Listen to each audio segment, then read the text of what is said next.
The first tap of a conductor's wand. The first rivet in a mile-high tower. The master link at the genesis of a never-ending chain. The moment a single empty canvas meets a singular master stroke. There is no one thing. Because now, there are many. Because soon, there will be more. Because one is ever the beginning. Like the first link in an infinite chain, or the first rivet in the tallest skyscraper. The master stroke is found in the masterpiece. What will you begin?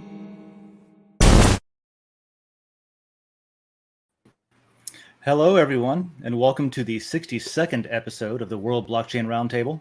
Our hosts for today are Greg from Rivet, Lisa Mighty Davis, or Litecoin Lisa, as you may know her around the internets, Satoshi Shon, entrepreneur and everyone's friend, Joe Rotes, founder and architect of Dragon Chain, and I'm Dave from Din Social, and I'll be your master of ceremonies for today's episode.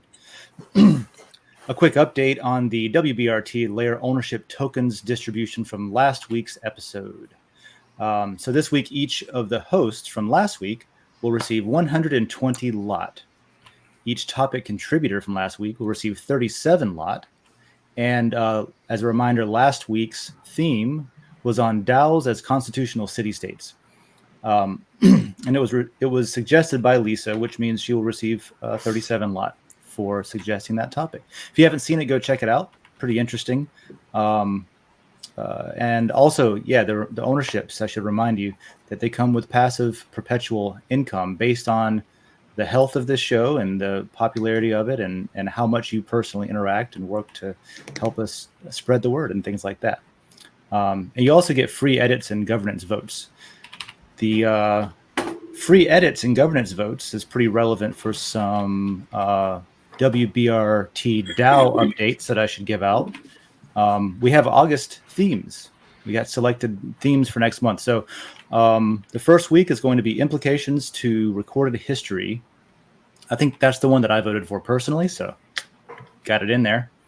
And then on August 11th, we'll have politics and blockchain, followed by crypto market manipulation and Web 1.0, history and limitations. You know, it's funny. I was just thinking a couple days ago, like, man, can we just go back to Web 1 at this point? So that'll be a fun episode at the end of August. No, yeah, that's absolutely right. I think that was actually a real motivation sort of underlying the ennui that made Web3 possible, right? Yeah, you're probably right about that. Yeah, what have we lost and how can we get it back? Yeah, that'll be great. Of Ed Snowden's book talks about it in probably the best description I've ever read of it. That the personal record one or permanent record book? Yeah, permanent record. Yeah, really good. Yeah, he goes into it at length and just sort of paints a picture of it as like a refuge for everybody who was shoved out of the sort of the grunge movement, basically. Yeah, we should get Ed on all here of a one sudden of these days, the cool kids started wearing all this stuff. Offer him a secure VPN to get him on the show one day. Let's see if we can do that. So speaking of results, so that was results of August's. If you didn't know, the topics for the show are voted in by the community, by you, suggested and voted in by the community.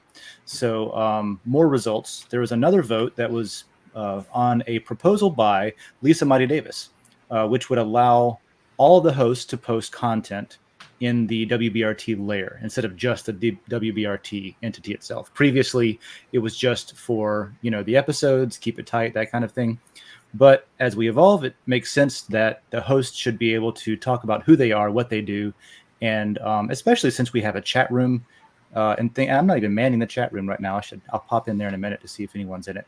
So that was approved, and because of that, there are some more. If you're looking in the governance section, you'll see some various votes or proposals that were brought up to support the proposal that passed for Lisa. So I think that's going to be basically what lot holders are going to be able to post now. Is that what's going on? This was just the hosts, I think. Okay. Yeah. Okay, cool. What we want, what I think we want, is to make it so that any lot holder can do it, but we need to For put now, another it's just vote the in for hosts. that. Awesome. Yeah. All right. Well, that's cool because you know what? I haven't seen just on DIN in general. I haven't seen a lot of examples of this particular governance feature that's been there for like a long time. But you know, okay, these individuals are allowed to post that kind of cool. stuff. Yep. That's neat. Yeah, totally. You know, we're one step down the road though towards anonymous posting only in that layer, which could be a fun. The problem then is no one could get the rewards for Oh yeah, get the actual the lot reward. Yeah. Well, it depends. It could be a trade-off somebody's willing to make.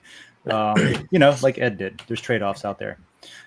So that vote will be due next Tuesday, and then we'll be able to post stuff. So this week, the theme of this week is the pitfalls of celebrity shilling, which was nominated by Jacob Wayne. And we do have a celebrity that wasn't able to make it, but sent a video message to our friend Satoshi Sean here, and I thought maybe we should check that out. You know, he's not going to be live, but what I wanted to know if this had a weird vibe, because we're not like super buddies, but like every now and then we talk, and like he sent me Happy Father's Day, and then I woke up on my birthday and he sent me this video. It's not like sent by a friend or cameo. It's just he sent. But you're everyone's friend. Yeah, Right. I actually had a depressing moment because of that this week. But anyway, he sent me this, and I was like, "That's a little weird vibe." And then he texted me like at 10 at night. It's like, "How's your?" Oh, you cut out, Sean. Speaking of Sean cutting out, I think we had some potential that there was a shadow ban on the account, right? Yeah, I don't know if it's on the Twitter side. I didn't get asked you. I don't know if you noticed, but there were far fewer lot given out this time based on views because we have that's the mechanism, right? Yep, they're deboosting and so us.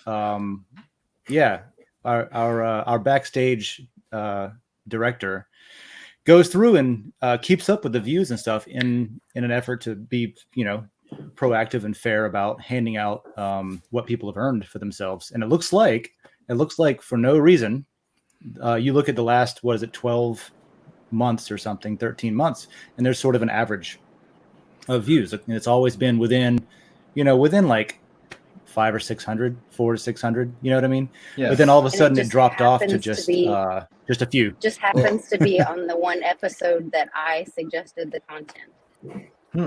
Right? It's actually and it was the constitutional city-state episode. The Dallas Constitutional City-State episode. Yeah, and I was the master of ceremonies grand poobah. And if you look up on when Sean comes back, he's got this website that you can see, like you can go to and put your handle in and see how you're shadow banned. And I am like one of the maximum shadow banned people. Oh yeah, I haven't even checked my stuff. Yeah. I say inappropriate things all the time, so I wouldn't be surprised. That can help us get out of it. So I know some tricks around shadow ban. Oh, cool. Okay. I mean, honestly, like it's annoying and it's wrong and it's immoral, but I kind of feel honored at the same time. Things, little feather in my hat. I don't have enough tinfoil on it, but there's lawsuits right now in Louisiana and somewhere else against Twitter and a bunch of the. Oh, really? I would say, get your roundtable lot, because that's just going to be one of the many that is going to be in a class action and have some amount of payout. Oh, interesting. Their damages will be accrued to you because you were measurably harmed. Yeah, that's because we talked, Joe and I have talked about this before. Like, one thing I think we might have in common is that we like to look 10 years ahead to be like, okay, what are the implications if this happens way over there? And so with DIN, like there's things that happen like with Twitter, right? What do you call it? Hostile takeover or buyouts and things like that. Yeah. And it's interesting. It's like, oh, you know what? This is a DAO, and the owners have these tokens, and to buy out the community or to control this community, you would need to enrich the community itself, the creators, the people have been participating all along, because they're who holds these tokens to control things. You know what I mean? So that's the buyout, is you enrich everyone who's been working, and on the other throwing side, them away. on the other side, that's still just one vote. And that's the beauty on that behavior system, because the fact that with Den, that you would have to, because we included the behavior in the DAO, that you'd have to control the tokens, control the liquidity, and control the behavior, meaning you'd have to come in and produce content and do things in order to actually take over, which I'm like, okay. Theoretically, we now know the number each individual person to buy out Twitter. What's that? We have a hard number it would take to buy out Twitter. In fact, we have a number that's so good for them that they will sue you to force you to do it if you try to back out. Right? Yeah. So all we After saying no, you can't do raise this. that much money with a DAO, and a DAO can buy Twitter. Yeah. And isn't it funny that whoever controls that was so up in arms over Musk possibly buying Twitter that they went ballistic and started. The whole deep state went after him. They were up in arms before, and it's interesting to see all this play out, because there's no way it wasn't like, of course, Elon knew what he was doing. His whole thing is to create a generations long master plan, so of course he knows what he's doing. And so at first he didn't say anything about buying it out. He was just like, I'm going to have a controlling share at the board. That's all. Just a massive share of the vote at the board of directors or whatever it was is. Worth it for the memes. And that was the first, and that was like a way to get to get a temperature check, right? How will the response be? And then from there, it's like, okay, based on that response, we can go forward with the next step, which is presenting our plans to take over the whole dang thing. Almost, actually. He could have, hypothetically, had they not done what they did in response to that, continued to accrue shares until he had a controlling interest without doing the whole rigmarole process. Like, it would have basically been a takeover by accretion, where he just slowly but surely loops in enough shares. Right. But what I'm saying is maybe that's the reason he did, because they were like so knee jerk and they were so against it that he was like, oh, you don't like that? You're really going to hate this. you guys have to think about this pattern, though. He started with, I'm going to take Tesla private, right? At 42, joke, whatever. That's what he's once again getting in trouble for. Okay. He immediately starts shilling Doge, right? And I at the time thought, I don't think he actually has Doge, or at least he's definitely not dumping it when he's pumping it. It was the only one where the developers weren't rude to him. Well, why is he doing that? That the SEC ended up with tons of subpoenas to know how much Doge did you sell after this comment, how much, blah, blah, blah, that whole thing, right? Yeah, but well, wait a minute here now. Do you think he really cares about Twitter? No, I think that he realized that Twitter, Facebook, Reddit, all of those guys are fraudulently, they raised money fraudulently based upon exponential user growth, and they are now selling ads fraudulently to these known shadow BS fake accounts. They aren't bots that are doing something. They are bots that are creating content in order to sell ads, right? And so with all of this crap, I think he knew this was number one, worst case, a way for discovery. Honestly, because when they wouldn't give him those bot numbers, that's what's going to come out of it. Right. Well, I think honestly, when we're dealing with Elon, what we're dealing with is a guy who, if he says something and he's clear on his position, it's not subterfuge. But where he doesn't speak, you have room for speculation. Guy's motives are pretty cut and dried, though. If anybody's read through the Wait But Why series and this is a really good series to read. Have you guys read it? I have not. No. There's like a whole Wait But Why 5-part series now. Where Tim Urban goes and interviews him personally at length about all of his projects and in an effort to decode his brain. I'll have to check that out. Yeah. I mean, it is like a book and a half, maybe two to read. But I mean, I've read through a little bit of the master plan in a nutshell pretty easily. If he's doing something like this, it's because for whatever reason he's emotionally invested in it as a thing. That's what I'm saying. I think it's he got pissed that the SEC came after him and told him he couldn't tweet anymore. Yeah, and realized, wait a minute. Yeah, I think that's what this whole thing is about, and I think it's beautiful. And on top of what's happening with Ripple and Library, it's an amazing set of coincidental timings. So there he is. Hey, Sean's back. All right. Hey, is Twitter a public company? Currently, yes. Yes. So the other thing is that kind of parallels what's going on with Reggie Middleton serving Coinbase, and Coinbase is about to have its report to its shareholders, and if they don't mention that they have been put on notice that they're infringing on the patent and all that, then they are, because they have a fiduciary responsibility to their shareholders to disclose any risk. So part of this could be that Elon could be bringing up that he's publicly doing all this publicly, and Twitter should have been reporting all this risk of these fake bot accounts to their shareholders, and so their shareholders could hold Twitter accountable for all of that, right? Assuming that the board is anywhere near interested in the success of the product, which they're clearly not. Like, they don't even own any shares, really.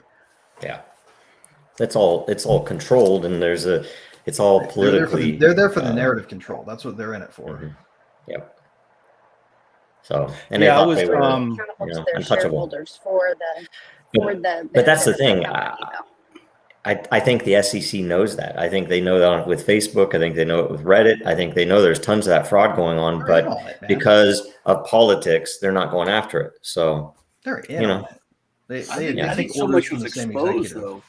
With with what he did, because there's so much like the average person doesn't realize, and it had ripple effects through everything.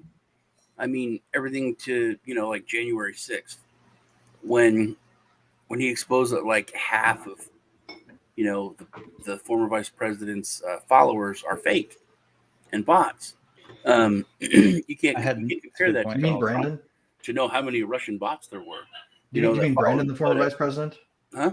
Did you mean Brandon, the former vice president, or I mean the literal former vice president? No, I mean Brandon, former vice president. Okay, cool. That's, no one's ever made that point before.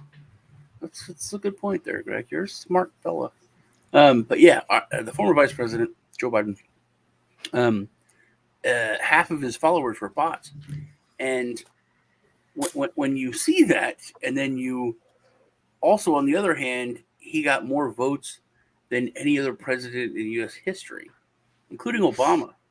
And Trump. So it's just more fuel for the fire. It's just another thing that makes you go, there's a lot of that lately. Yeah. So, I mean, actually, this goes even further. There's an industry in this, guys. I've done some research into some companies like somebody really gets my goat on Twitter or like on another social platform, says something I know is wrong, but they're very effective at shoving it down everybody's throat, and they've got somehow the right side of the algorithm and they're boosted. I look into them a little bit. And I've discovered more than a few connections to companies that specialize in anonymous proxying for bots. So, I mean, you can buy a bot army to be really legitimate looking fake followers, and they'll be untraceable. In fact, I remember a couple of times in chat in this show, I've seen somebody keeps Shilling a shill for hire bot site in the chat. I've noticed a couple of times. So yeah, it's out there. You can just go buy it. But Twitter itself has become the weirdest place for me. It's kind of like if you want to get laid, then you go to a lesbian bar. It's not going to happen. Anyone, you can look at any politician, any big figurehead. Anytime they make a post, the top comments are all, "I hate you. You are so dumb." Well, you know what I mean? If immediately too, like super quick.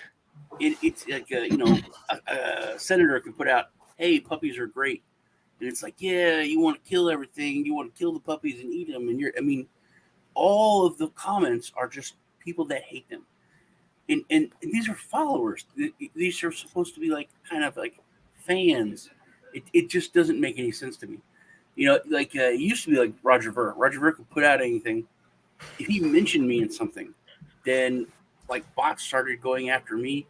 There's entire accounts that are like, "Yeah, we're bots."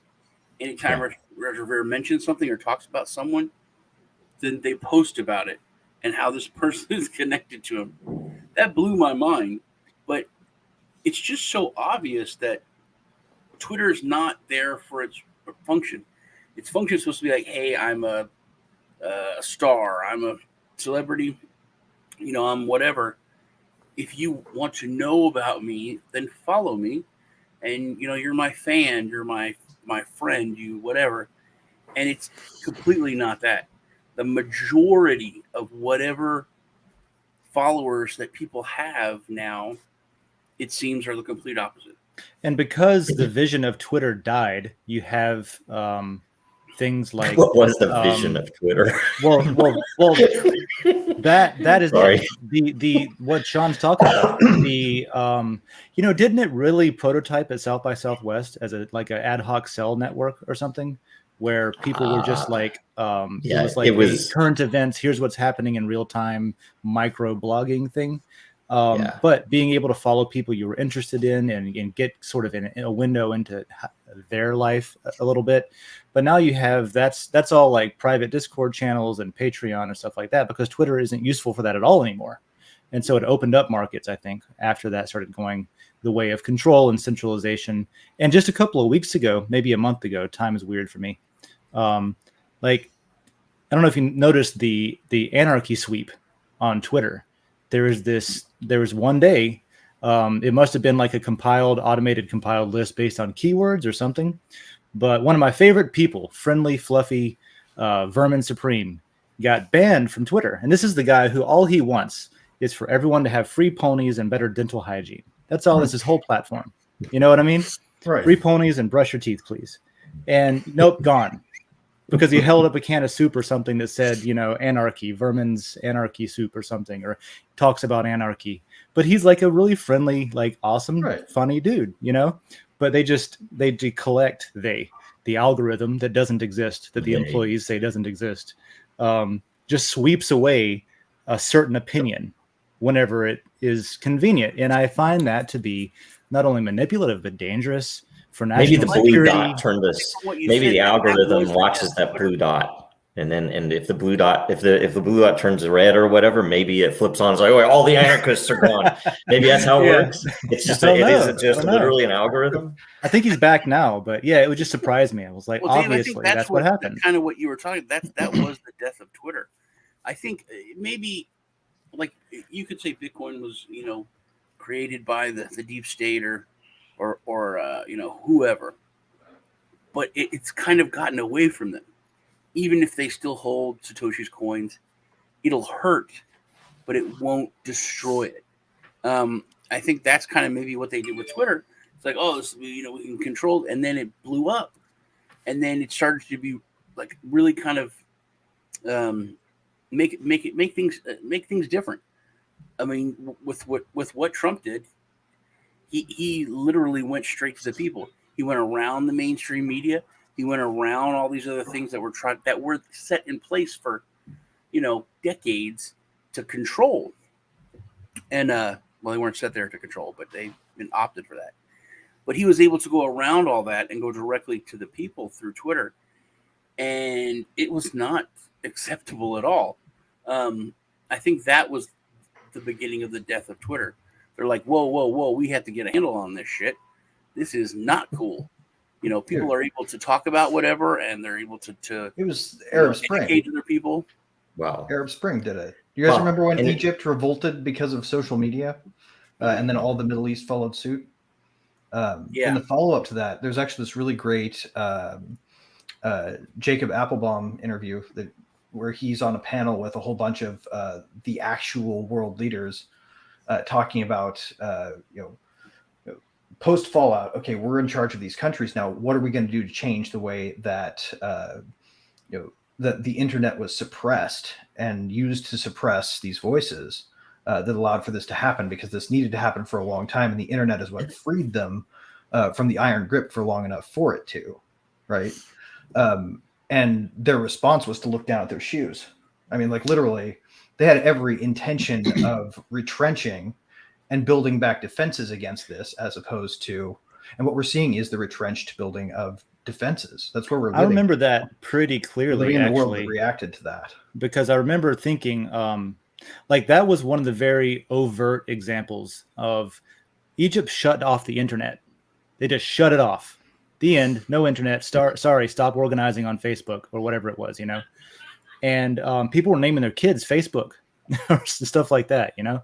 And but that illustrated the centralization problem, right? It illustrated like the dangers of that. And I thought it was super cool that people were using ham radio to bridge communities so that people could get some sort of network connectivity and stuff like that. So that was, you know, I don't know if that was the beginning of Web3, but it was definitely a big overt signal of like, hey, this is a problem. If you're an old Linux nerd, it was always interesting. I never took part in some of this stuff, but they were using ham radio in distant lands and then doing, I think it's HTTP over it's over SMTP, I think.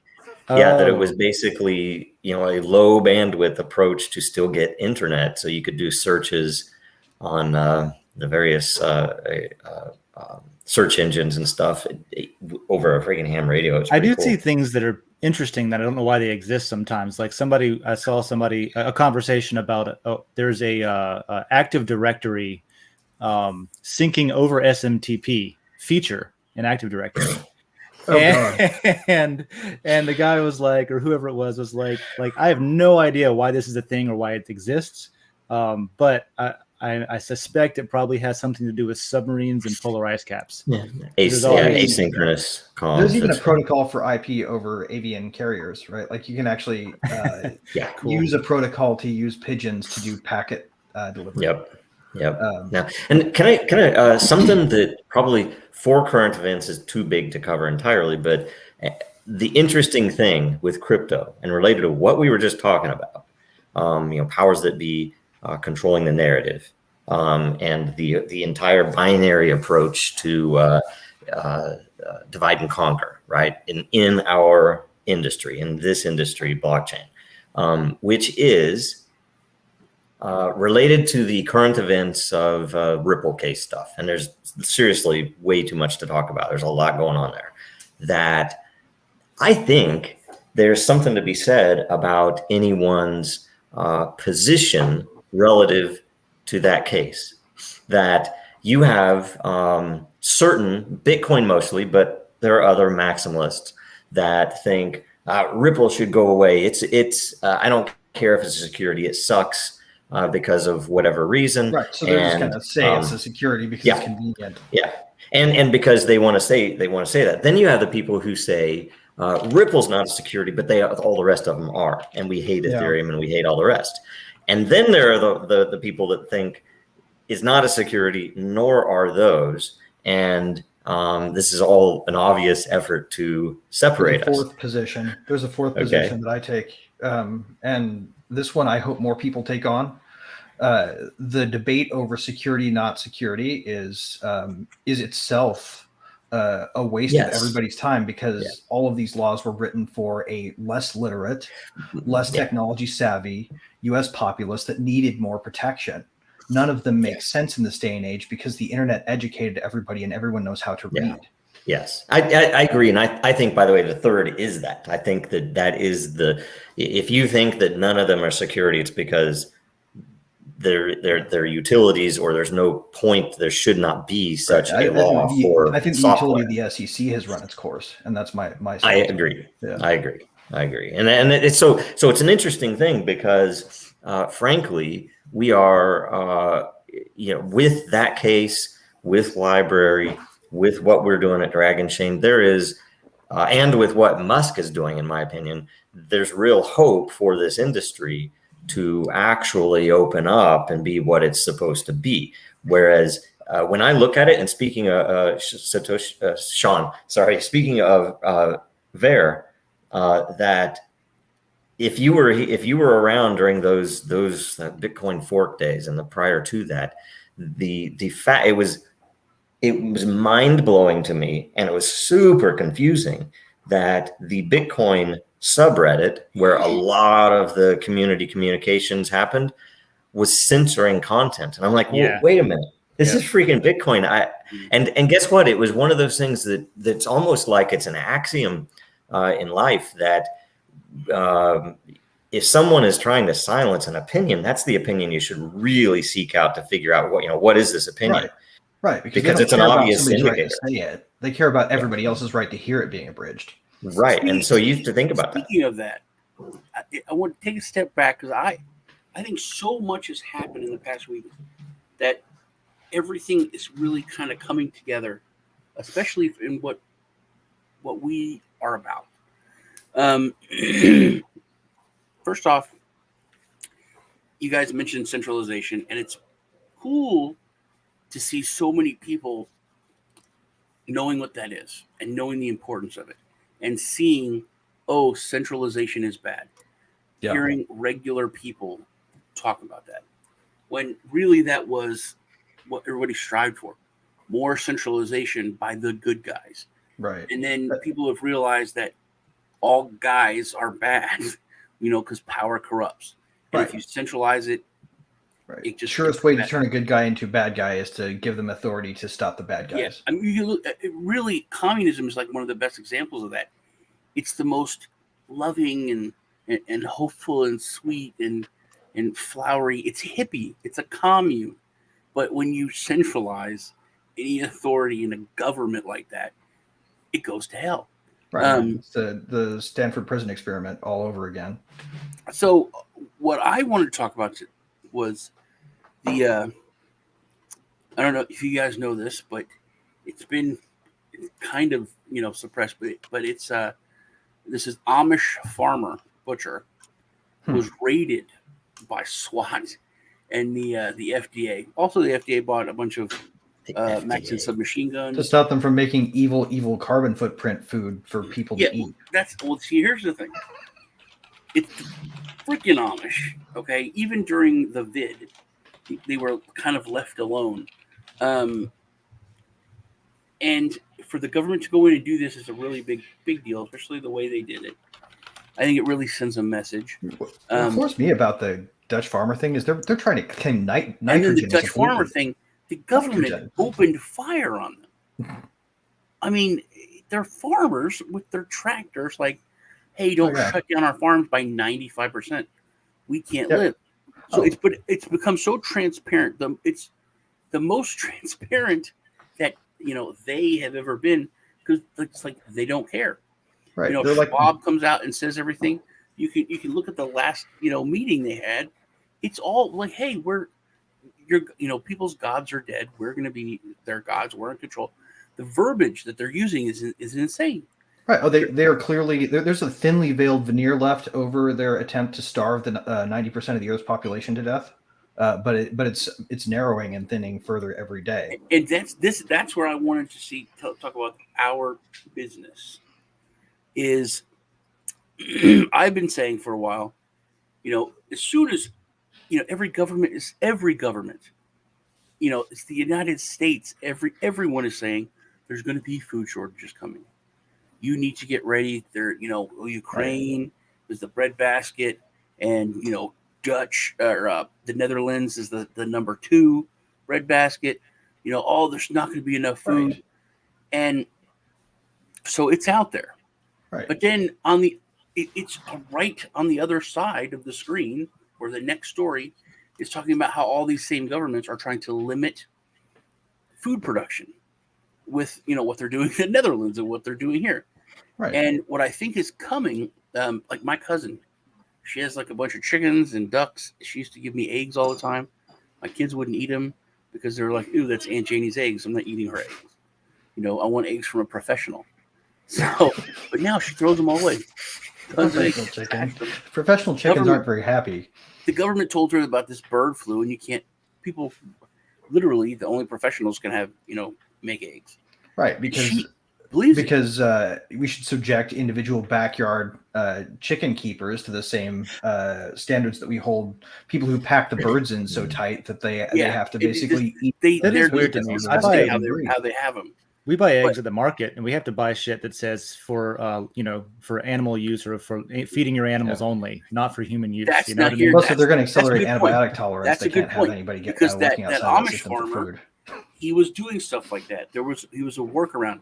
He would only sell to people that joined his private food club.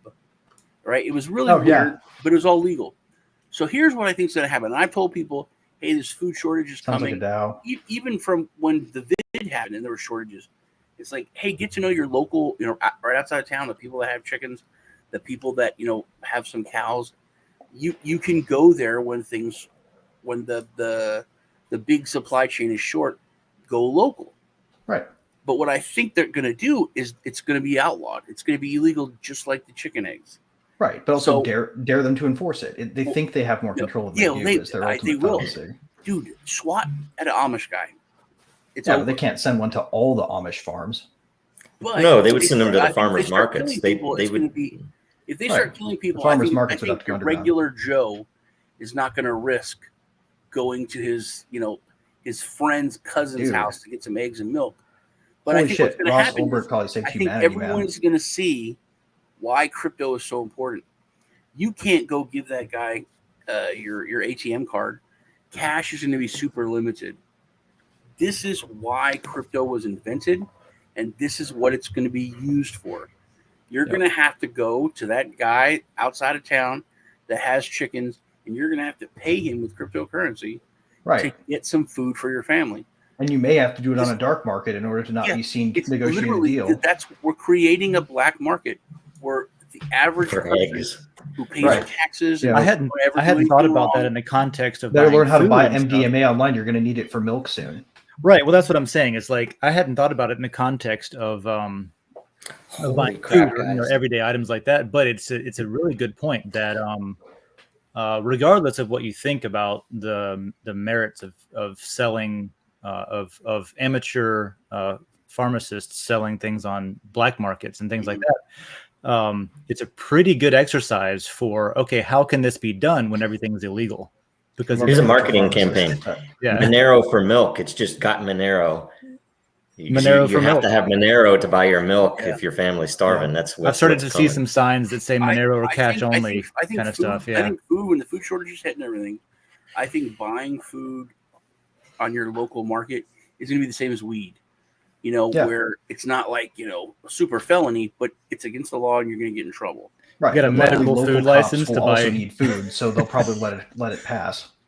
Well, it's already the cheese thing, right? You can't buy certain cheeses in the United States because they're scary, right? Dude, there was an entrepreneur on every corner in Soviet Russia when the bread lines were in, right? There was an entrepreneur on every corner. You could wait in line, or you could get out of the line and go to the guy that was selling it for 5 times as much. They'd occasionally arrest them, but even the cops let them last because they needed to buy food.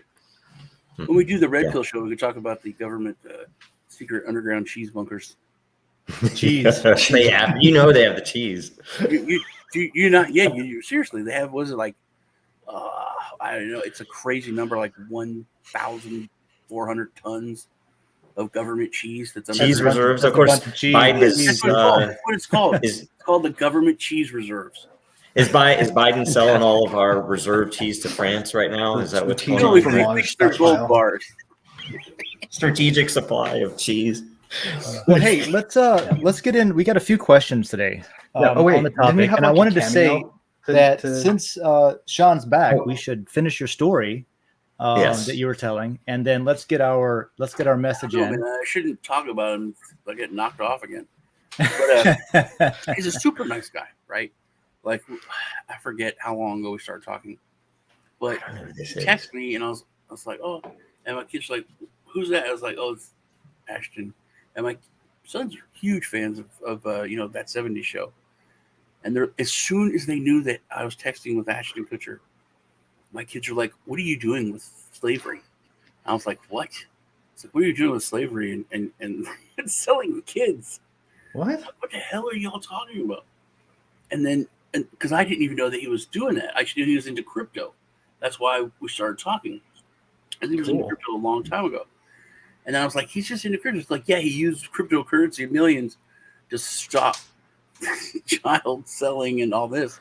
And I was like, oh, and then I, found out about Project Thorn that he heads up and all. Dude, that's a powerful use of it, honestly. Like, yeah, he gave $1 million to Ellen in Ripple back in the day to for her gorillas. But yeah, so anyway, we were talking on Father's Day, and then like it was a couple weeks later, I woke up to this birthday message from him, and it's not a cameo. It's not like sent by anyone else.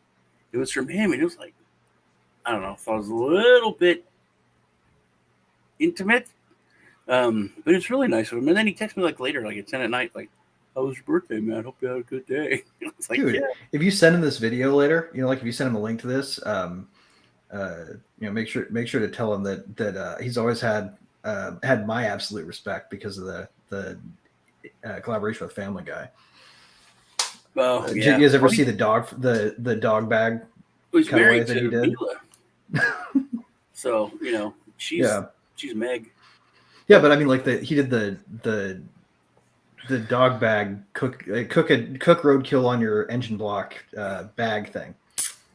My cousin I want to know. I want to know what it was with his relationship with McCain, because that back and forth was really odd when he was in front of the Senate there. My cousin that was the one that has the chickens, she bought a stove for her car, which I thought was a joke from like when Homer Simpson did it, but yeah, she cooks in her car, just like makes dinner on the seat. Yep. She's not homeless, but crack open a couple Cadbury eggs over a convenience store donut. It's pretty. Can we go back to Joe's comment? Yes. I think Sean was trying to divert. I don't know what that meant. So no, it's all right. You can play the cameo. Do we have that to play or no? It's not. Or not the cameo. It's not a cameo. Oh, Saturday, cheek back, relax, and celebrate your birthday. Happy birthday. That's cool. I hope you did have a happy birthday too, Sean. Yeah, it was a good birthday, man. It was really nice of him, but I was like, it's a little, I don't know, the lip bite thing threw me, I guess. Yeah, it's your birthday though. Spirit in which little some spice on it, little cherry on top of the cake. Yeah. So I wanted to. This is just something I threw into the good old GNU image manipulation program, and made a little quote from one of my favorite songwriters. And I thought it was appropriate for today, talking about the pitfalls of celebrity shilling, because if you don't like something about what's happening on the celebrity stage, you have to understand that it's not in a vacuum. It's not happening in a vacuum. Everybody is a participant in the show, that we're going through. So I'll just read it. I cut out all the nasty words because YouTube doesn't like us lately, apparently. So I'll try to be nicer. But he said, before you point your finger, you should know that I'm the man. I'm the man, and you're the man, and he's the man as well. So all you know about me is what I've sold you. I sold out long before you ever even heard my name. I sold my soul to make a record, and then you bought one, right? So that's all. I wanted to read that because I like it a lot, and I think it illustrates that we're all in this together, even if you don't realize it, because if you don't participate, the show doesn't go on. It's odd that you would have that quote. Well, I mean, and there's a level of respect you got to have for celebrities for doing what they do, because they pursued a vision and they sold a lot of themselves to a brand in order to achieve it. I don't know if that's what it is, though. I will tell you. They sold something else. I watched this video this week. It's weird how all these things are like connected. But it was about over the past probably 20 years.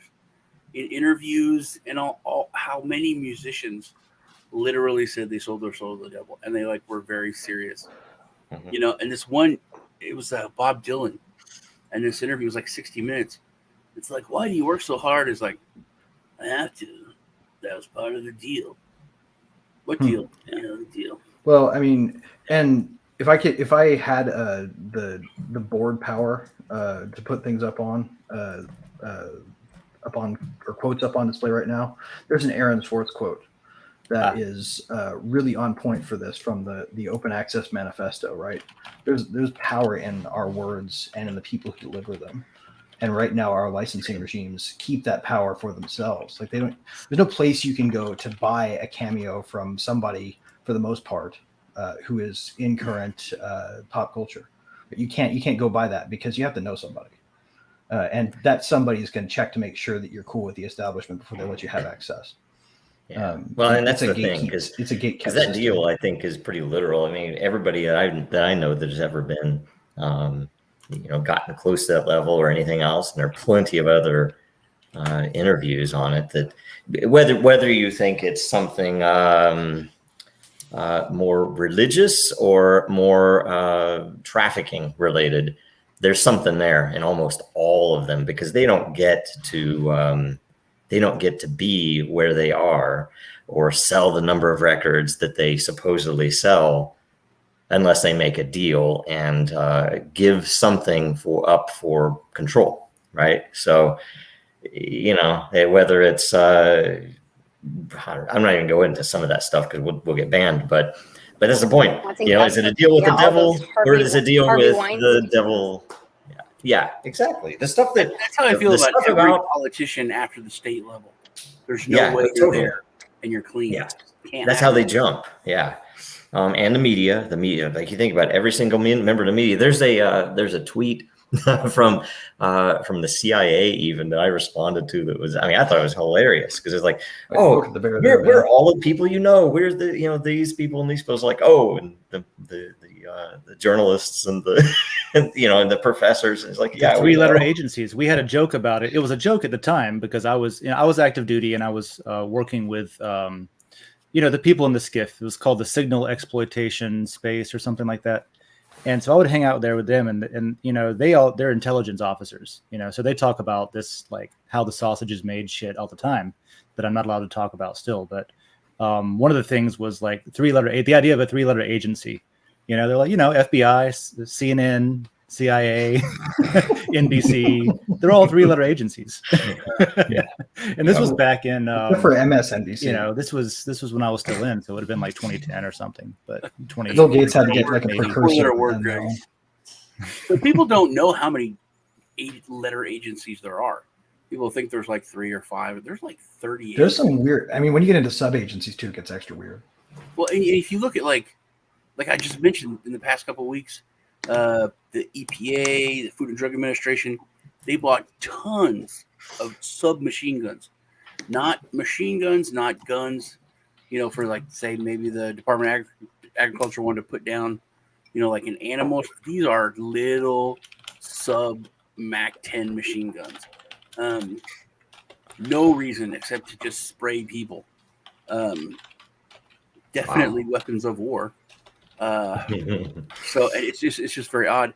One more thing I want to hit on about the food thing. I think it's going to be illegal, blah, blah, blah. But in the past week, I've seen 2 or 3 articles. One of them is from the Wall Street Journal about cannibalism. The Wall Street Journal said cannibalism. There is a time and place. Oh. Yeah. Did you guys also see that in the latest Jurassic Park? They had a lot of dinosaurs eating bugs. They were like preceding us. I didn't. I have to go see it still. I haven't seen the latest one. There's a lot of hinting that you should eat bugs in there. I did see. There's the movies that made us, or the films that made us. I think it's on Netflix right now. They have got a really good Jurassic Park episode about the making of. I'm going to predict the meme that when they start pushing bugs, they're going to start by saying, "Look, you guys, you eat lobsters, you eat shrimp. What's the difference? They're just land bugs." They're going to push that. This is because I believe that myself.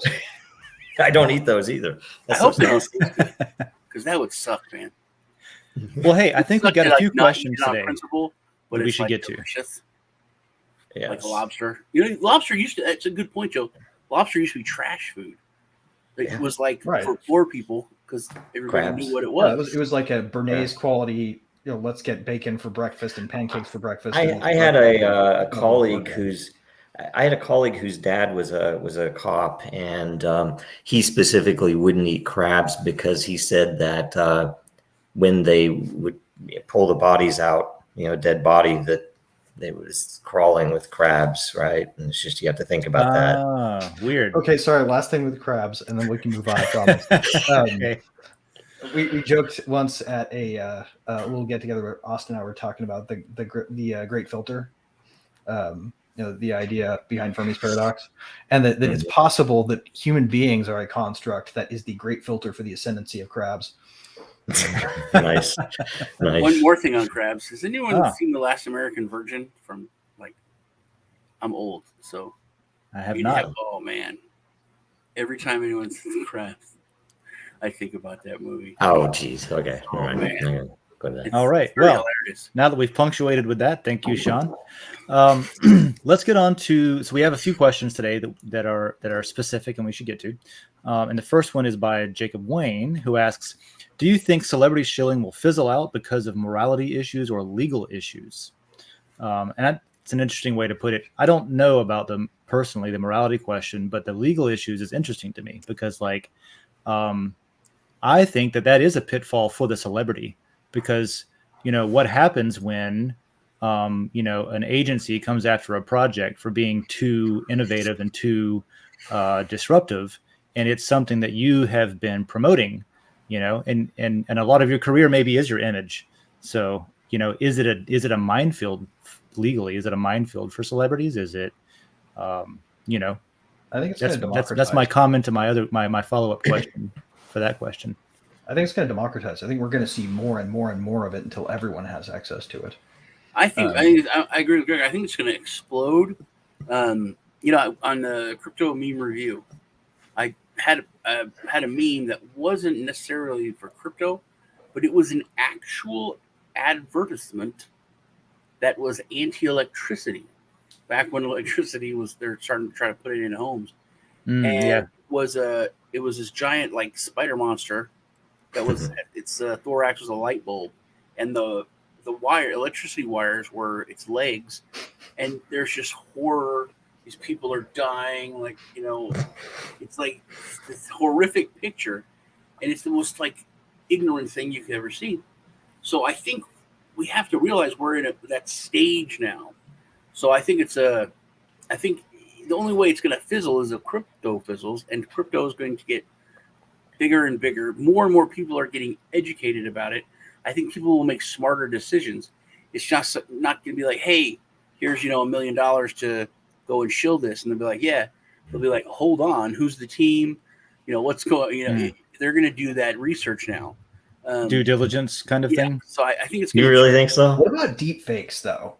Because real quick before you get into deep fakes, I think something should be said about. I think something should be said about legality versus morality versus, I guess maybe reality. That the fact that it matters if a celebrity shills something is the issue, because if Leonardo DiCaprio comes out and shills some coin instead of an exchange, if it makes for a good commercial, if he's an actor, okay, but why do I give a shit if this person shills it? Right? Well, I think I can maybe tell you one reason, and it's something that I didn't really think about too much until I was talking to a friend of mine about. I was complaining to a friend of mine about the USA. Our great nation that I defended for a decade, to come home and be told you can't do that here. Basically, it's how I feel. And and I was talking to this person about how a lot of the things that you see on the internet and on the TV about cryptocurrency, about blockchain, it's bullshit. All of it's just like the experts aren't experts. Nobody knows what they're talking about yet, but it's being sold to people as if it's truth, and people are believing it, and they're spreading the word and saying, oh, here's what it is. And people think they know what it is and stuff like that. And she said, well, why don't you, because I was talking about specific things that could be proven wrong. And she was like, well, why don't you publish that? Or you have the internet, you can get the word out there and say, no, here's the real data. Here's the real story. And I was like, you would think, right? You would think that with the easy distribution methods that we have today, that there would be an easy way for actual factual researched, good studies to be counter to what the narrative is in whatever industry. But the reality is, no, that's not how it works anymore. You need some sort of, there's an artificially created environment where you need some sort of whether it's a celebrity or whether it's, a bunch of people like sharing your tweet whenever the algorithm's fighting against you, that kind of thing, an army or a celebrity. Otherwise, you can't just publish something and expect like, oh no, it's here and people can find it and have easy access to it. It's not behind a paywall. It's not behind, that kind of thing. So yeah, I think that's one of the useful things about celebrities willing to do this. Go ahead, Lisa. I'm sorry, I was talking over you. I don't know if you guys can hear me. I think there's also no, when I was talking over you, I'm sorry. I don't know if you guys. Yeah, we can hear you. It's fine. And we don't have, the volume and all that, and so I think that as adoption happens, but I think those celebrities still bring in a lot of people. I think it's still going to be part of that. So anyway. Totally agree. I think that it matters a lot for the time and the space that we're in right now. Right. Yeah, we talked about. And we're watching who the good guys are in the right? show, and literally, this is a symptom of that censorship. Can I say though? Around that, like Dave said, you have to use some kind of celebrity. Here's the thing, though, and yet again, it's the purpose. Because if you ask me, just like I said before, Luna and Celsius and all the rest of the Three Arrows, all that crap, it matters why they're coming in. If you're getting adoption solely for a bullshit pump and dump, if it's solely for number go up, it is better, in my opinion, to not have that adoption, because literally it's going to bite you in the ass. Right. Well, it's going to delay the actual adoption that we want to see. If you're here for number go up, fine, admit it, whatever else. But if you're here to actually say, oh, we have these problems with the real world that this technology can solve, and you aren't bringing those people in for those reasons, like say, if you get, and here's the thing, I will say, okay, I'm on board with Celebrity Shilling when I see some A-list actor coming on and saying, you know what, you guys need to buy Monero because of this, this, and this. I can see what's coming too, right? Is that going to happen? Not very likely, right? If it happens, they're not going to be paid for it. That's a real philosophical debate. It'll happen. That's a legitimate. If you go on YouTube and search for tutorials to do deepfakes, avatar streaming profiles, and hook up with a company that does realistic voice emulation. Like you could actually this is the thing, like, but that's also going to be taken down, Greg. If it's the reason it's not the real actor, and you're saying something that is legitimate, is it about liberty? That's not going to last on the internet. Exactly. Today. It's going to lose credibility, just like every other marketing. If someone comes in for number go up, and they get screwed, and they're like, "This crypto sucks because I got screwed," then they're in the community. And they can be told by someone, no, you came into it for the wrong reason. Here's what it can really do. But that conversation wouldn't have happened. Right. Or that's ridiculous. When they're most pissed off at this tech, they're not going to listen to that. Someone that came back into crypto. No, and here's the thing. Look, somebody who got screwed by Celsius, lost their life savings in Celsius, knows that they were told that the banks hate them. And the very people that told them that the banks hate them have now screwed them for their life savings. Do you think they're going to be open to, it's about liberty? I didn't realize. Well, they were also told all day long. I think that those people were useful. They were not told that by Celsius, Sean.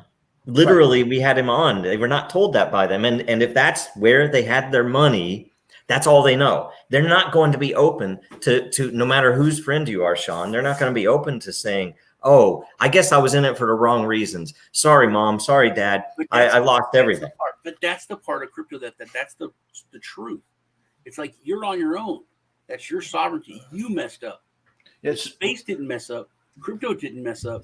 You messed up, dude. That's the hardest thing in the world for people to admit, that it was their lack of due diligence or their mistake that they made. And anybody who especially gets into something that's financialization, you will not make wealth by financialization. How many times does the world have to repeat that message to you with economic declines?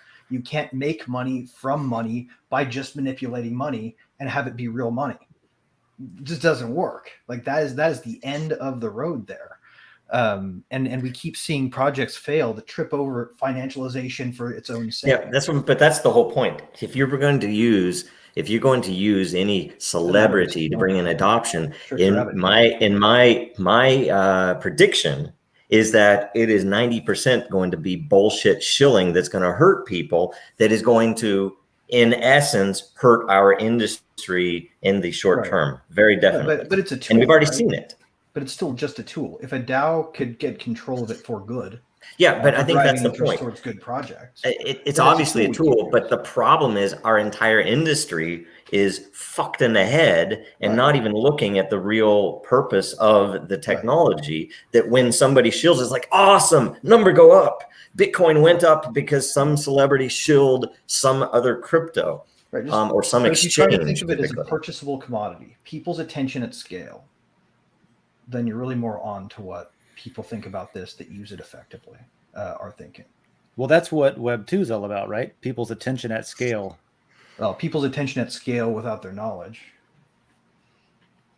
Would be the modifier, but I don't think. I think it's like the .com boom. To solve the problem. It's something it's going to happen, but it's going to bring people in. You know, it was ridiculous. Remember AOL? Those AOL CDs were everywhere. Yeah, dude. You went to the grocery store, you picked up a magazine, like 5 of them would fall out.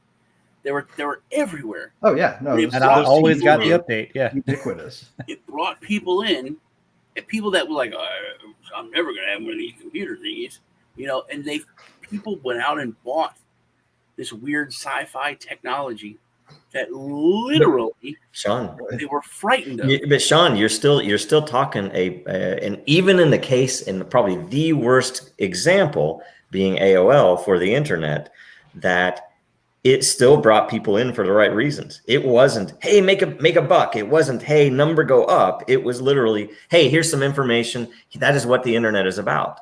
That literally still, even though it was probably the beginning of Web, lost money in the Web 2. .com boom. Look at it that way. True. That was pets.com seems like a valid idea. But there were still people using it during the .com boom. That's the thing. And the purpose of buying that people lost. And then people, but then people had to step back and say, "Yeah, well, what the hell?" And was not every celebrity shill does it for number go up. I mean, look at Paris Hilton, look at Melania Trump shilling NFTs for foster kids with art. That's not a number go up. It's not. You can't say that it's shilling for number go up. Lisa, that's kind of what I was saying earlier. Is the number go up dynamic for good. It's not always like the celebrity shilling thing is not always necessarily a bad thing. Right. I think throw in the one thing we before we can move on to another question, guys. And I think it's a really important point. All marketing ploys have a shelf life, and the reason that this is such a celebrity shilling is such a jealously guarded thing is because it's one of the few that hasn't been oversold and has consistent power. The second it has broad access, it will lose its power. It will read the same way a bad text ad does on Google. Where people learn to avert their eyes and plug their ears. This is a temporary phenomenon, so long as they can maintain gated access. Gated access goes away, this thing ultimately dies in white noise. Exactly. I think it's a necessary evil because of all the stuff we talked about earlier with censorship. Look what Trump did. Trump literally had the media wouldn't talk about stuff about Kanye West. Kanye West was at the White House, and that's what they talked about. You know what I mean? He used celebrities, as many as he could, and then that's what would get part of the message out. Look at prison reform. That bubble butt got taken care of. You know, that's insane that Kim Kardashian, the most vaporware of humans, was able. She's actually got some legit. I was going to say, do you guys? Okay, celebrity shilling. Prison reform done. Celebrity shilling happens on mainstream media in every other industry. Why do you think it would go away in crypto?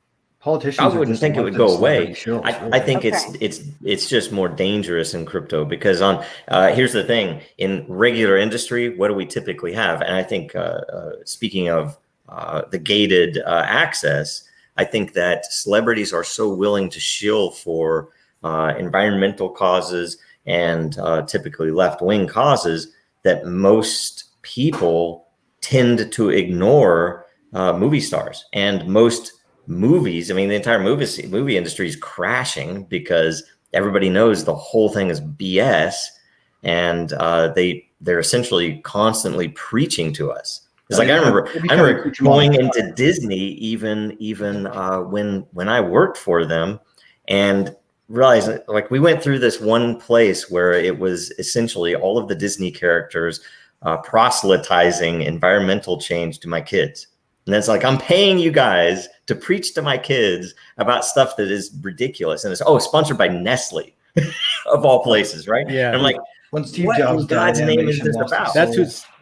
That's who's pumping all of our water out of the ground from the aquifer here in Florida where I live. It's there's signs everywhere like, please stop Nestle. Can Nestle stop taking our water and selling it somewhere else? Like, we need our water here.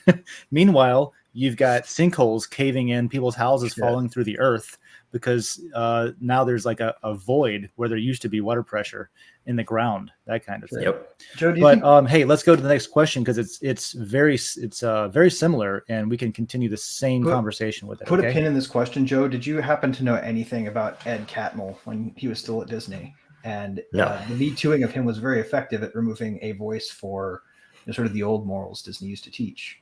No, there's a tinfoil hat thing there to be explored. Obvious. Everything is intentional there. There are no accidents inside all of those things that happen. Also, Dave, land is still ridiculously expensive in Florida. What is? Land. I've been looking land. For a while, it's not.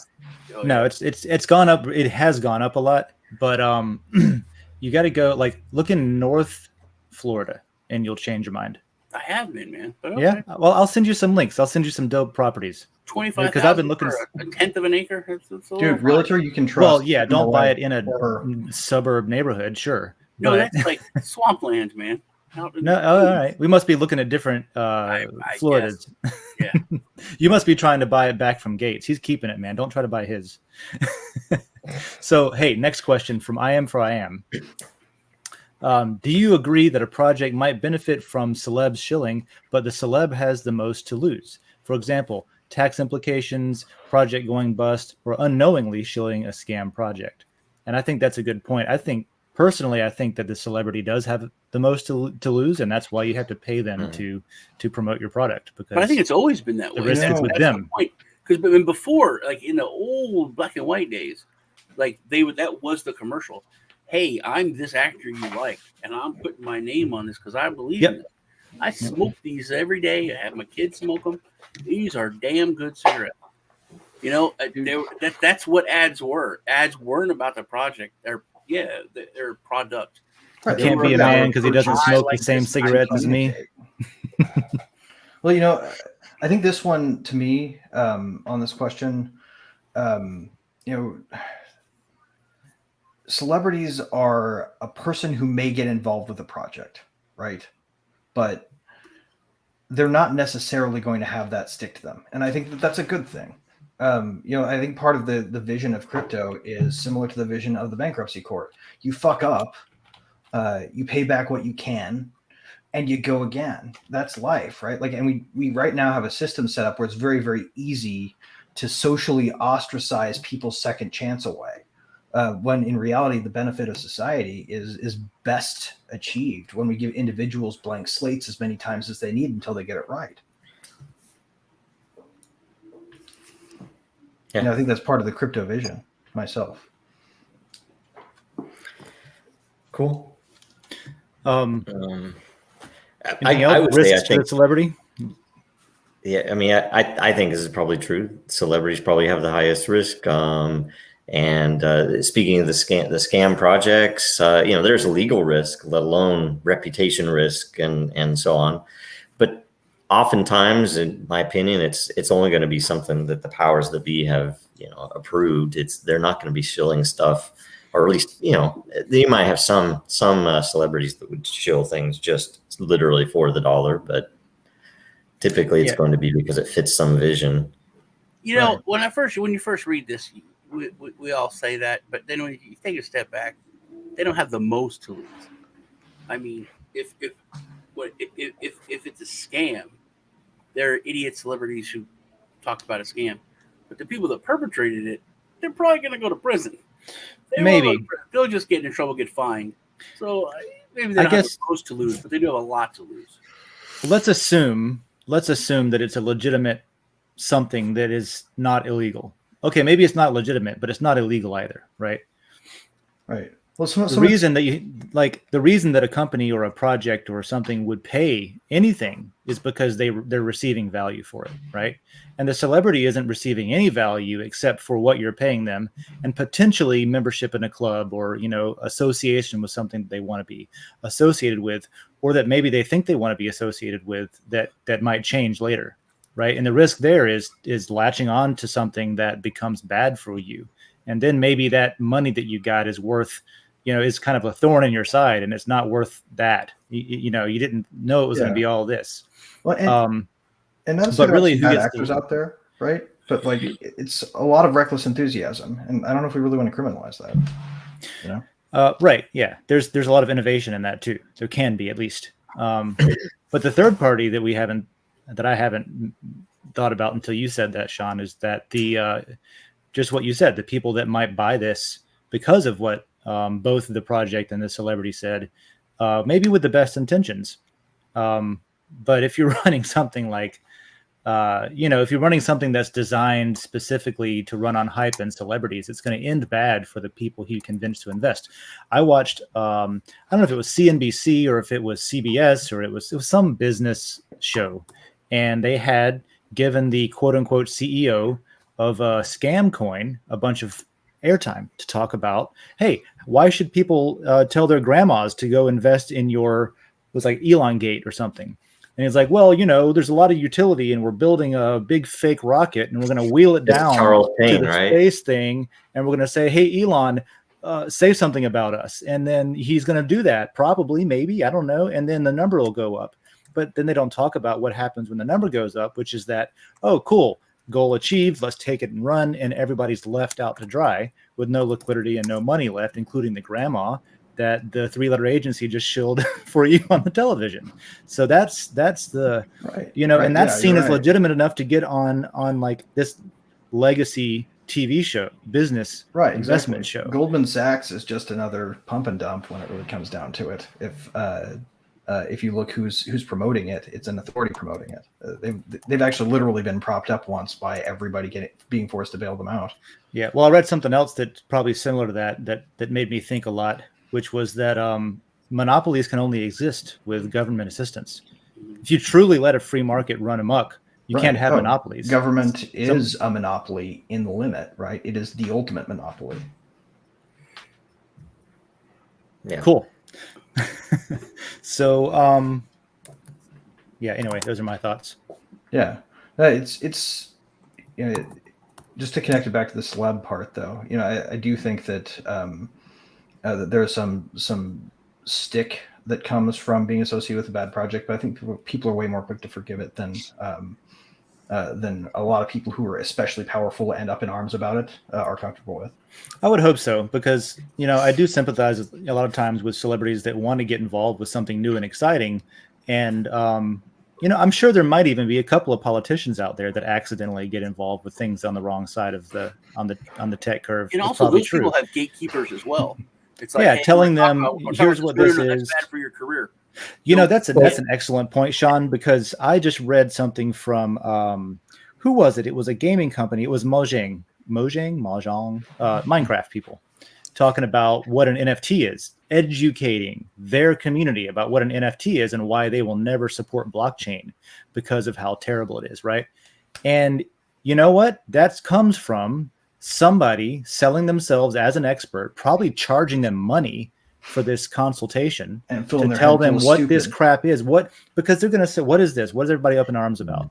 And then, oh, here's what it is. Here's what it is. And then, oh, here's what it is. And then next thing you know, everyone thinks they know what it is. It's like, everyone thinks they're knowledgeable. Fire hose, so they tell their friends. Your brain. Can I say real quick though? I mean, it is Mojang, and it is owned by Microsoft, and that's the powers that be coming down and saying, here are the parameters. You're not gonna accept them, and you're gonna say this about it. Right. The only valid kind of authority is proof of authority. Yeah, I mean, it's and they might have somebody who I guess gave them some defensibility at the board level or something like that. Maybe. But it's just, I mean, that's literally, that's all the Microsoft stuff. That's the powers that be. So they just want to talk about authority networks only on Tuesday. And I said that if someone comes up to you and says, "Hey man, can I have some of your money? I'm going to take that and I'm going to put it in my pocket. And then I'm going to go buy stuff I want and have fun with that." Okay. And then they give you the money and then they say, "Hey, he scammed me out of my money." No. If there's real transparency and they go on TV and say, "We're going to do this and maybe this will happen, could happen, whatever." That's it. I mean, it's not a scam. You're an idiot if you put money into it, but it's not a scam. This was a scam because the person was literally trying to define the word utility in a way that made it seem like they have some utility. You know what I mean? See, but that's a gray area. If they're transparent about the utility, if the utility is, "I'm going to take your money and enjoy myself," that's utility to them. And by the way, it's like the South Park Washington Redskins. By the way, none of what I would support would necessitate or even be ideally handled by the central government laying out regulations, because they're obviously not the ones to do that. They're not the ones that know how to do that. It's a postal metaphor from 1876 and we'll be fine.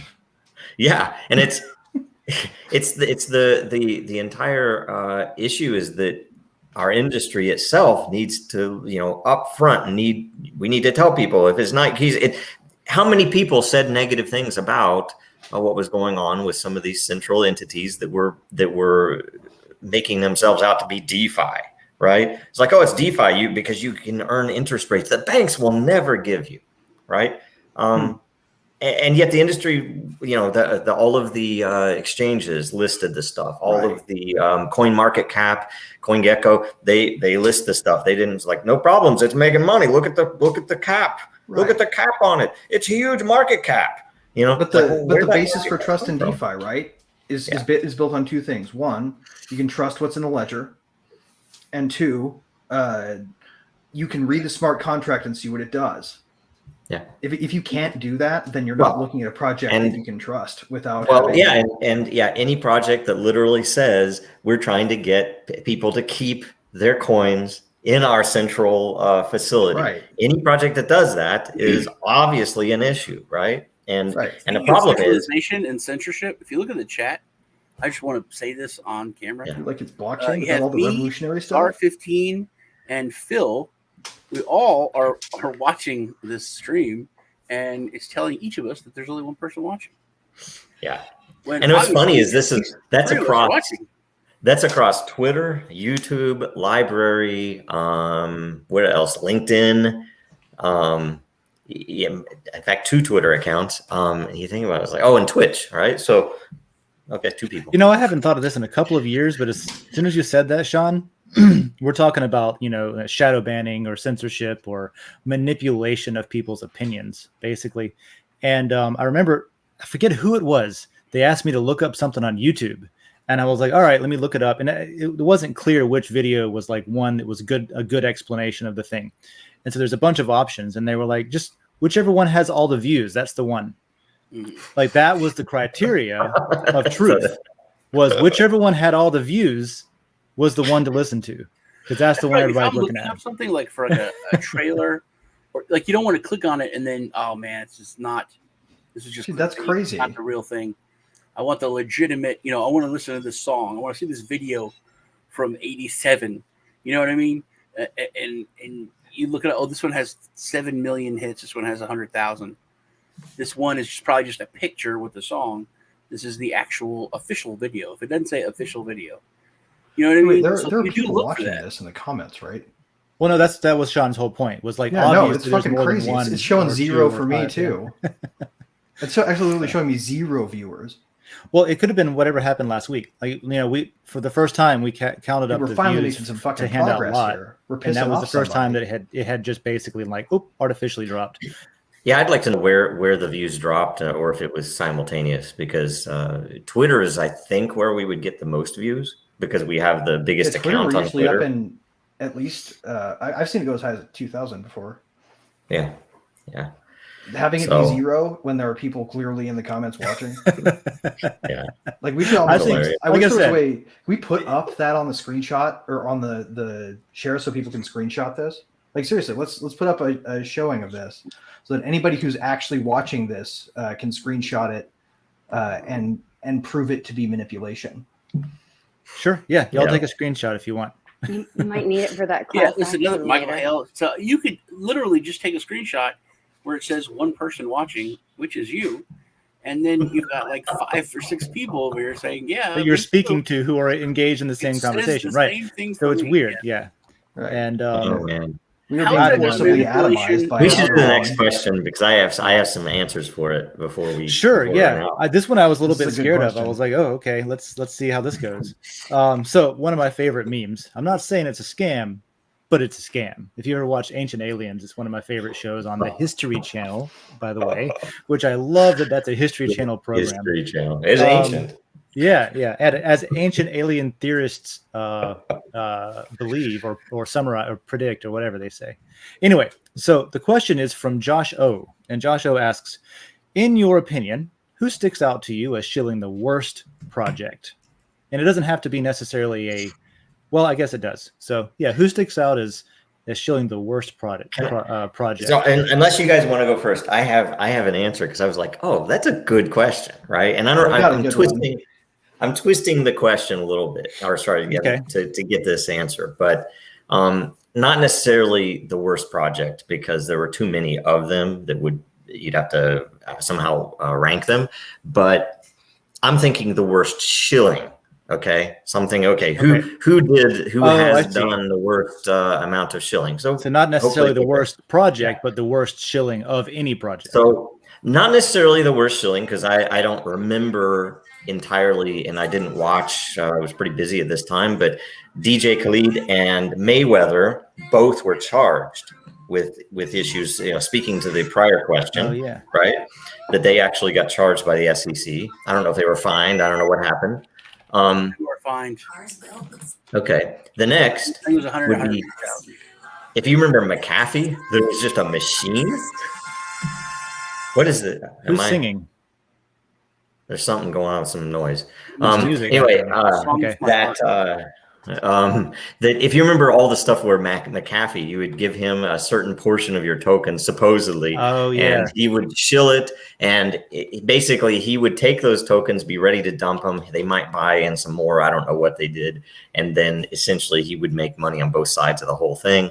And it went on and on and on. And then I think that like other entities in the U.S. government basically took precedence on his way to being supposedly killed. And then probably, though I think my top one would be Hinman and Gensler at the SEC with Ethereum. Because essentially, and if you don't think, just like what happened in Asia during the, I would say the ICO boom, that every time that they would ban and then unban Bitcoin, that that several high-ranking members of the Chinese Communist Party was buying in and dumping along with those announcements. And same with the central bank in England. Same thing happened with banning. And I think that's what that was. When Hinman gave that speech, it was a huge boon to Ethereum. It's like, oh, Ethereum's included with Bitcoin. Those are not securities. We can safely trade those. And now what's coming out is you're seeing that the very guy who made that statement and acted as if it was an official statement was making $15 million at the time from his law firm that was also in cahoots with Consensus and the Enterprise Ethereum project, which, full disclosure, Dragon Chain was a part of for a time. It's a crazy thing, but literally you have someone at the SEC who, no matter how, if you want to objectively look at it, literally shilled, maybe not a celebrity, but literally shilled Ethereum. It's crazy. Anyway. That goes along with my original point, though. McAfee would say, I'll shill your project. I will go ahead and I'll tweet it for $100,000. $100,000, I'll tweet it, whatever it is. He was super open about it too. Yeah. Like he was like, I mean, I'll do it, and I'm going to sell it, and like if that's what I'm doing, that's right. But he was also joking because openly paying for that shill, right, is also taking away its power. Yeah, it's taking away its power. Like you can go to Yahoo, and you can go to Coin whatever. I don't know why I forgot. But you can see it'll say in the article, sponsored article.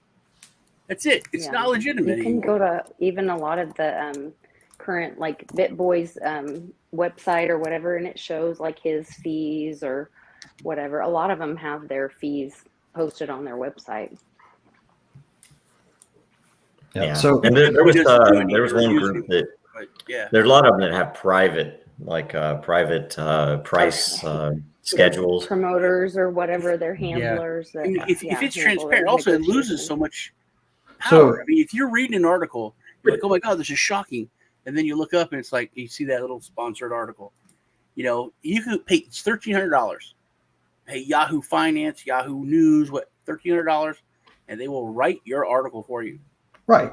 But if your thing is garbage, then nobody will pay attention to it still, basically. Or you also can be paid to promote something that you believe in. Like, I take C60 and my whole family takes it, and it kept my mother's, 18-year-old dog with like only half a kidney alive for 3 years past the vet believed it would, but I make a little, referral fee or commissions off of that when somebody uses my link. So there can be both sides of it. You can, and that was the other thing. Like my husband sold cars for 35 years. And when I got into crypto and I started hearing this shilling word and everybody's like, oh, shill. And I was like, so does he shill Subarus? Like what is this negative term to selling a product you believe in? Because when you're buying a car to drive it.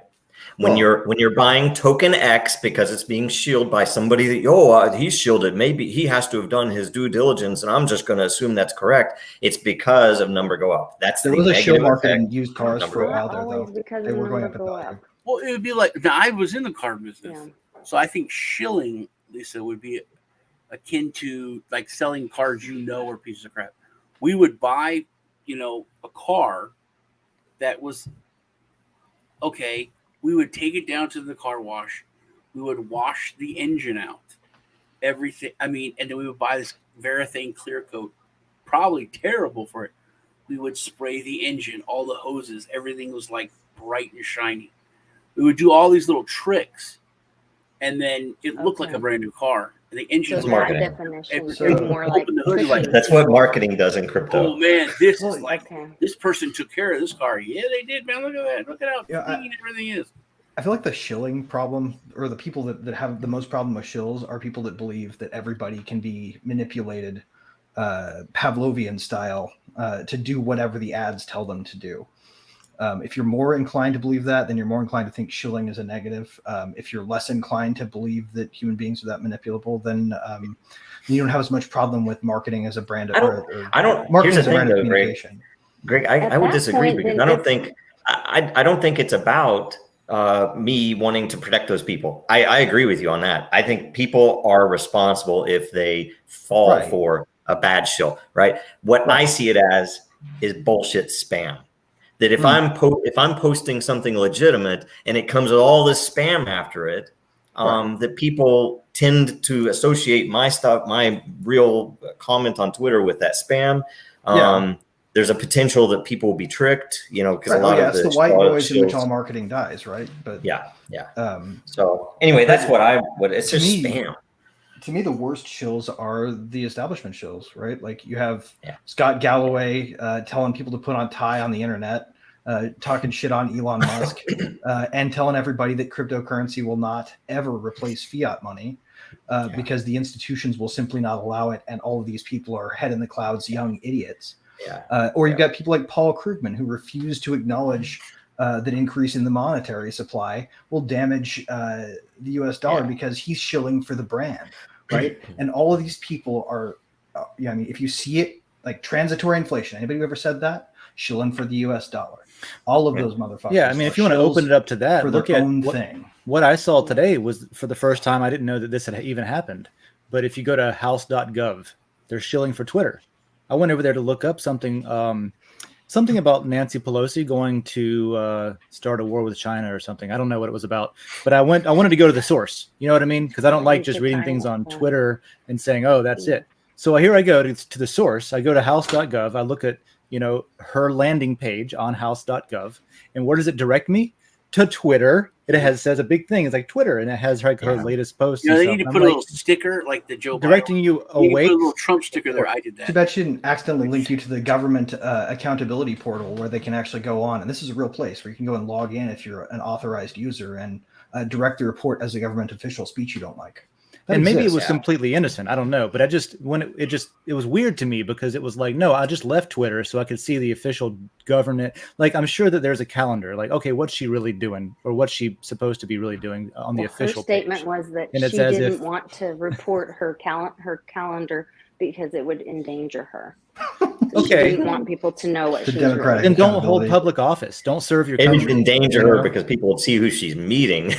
Yeah. I watched the movie. We watched the movie Gray Man last night for family night.